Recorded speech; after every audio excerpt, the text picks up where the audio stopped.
ভিক্ষুক রাস্তা দিয়া যায় আর জমিদারের পুত্রবধূও যায়। একজন সামনের থেকে আসতেছে, একজন সামনের দিকে যাইতেছে।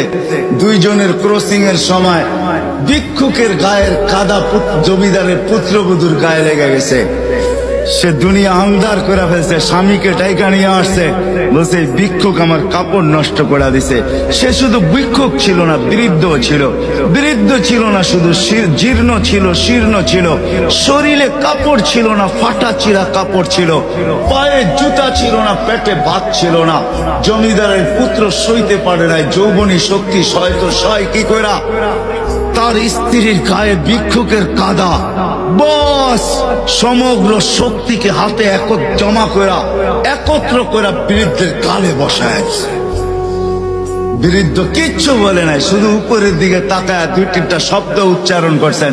শব্দগুলা হলো ইয়া মাল্লাহ তারা হলো ওয়ুন, ও আল্লাহ চোখে দেখা যায় না, ও তারা কুল্লা শাই, তুই সব দেখিস। ফারা তারা মা বি, তুই কি দেখিস না আমার সাথে কি ঘটতেছে, এটা কি দেখিস না? বলতে দেরি যুবক, মরতে দেরি হয় না। জমিদার চলে আসছে, প্রতিশোধ নিবে। বৃদ্ধের একদিকে মুস্কি হাসি, একদিকে বলতেছে প্রেমের খেলা এমনই হয়। জিজ্ঞাসা করছে কিসের প্রেমের খেলা রে?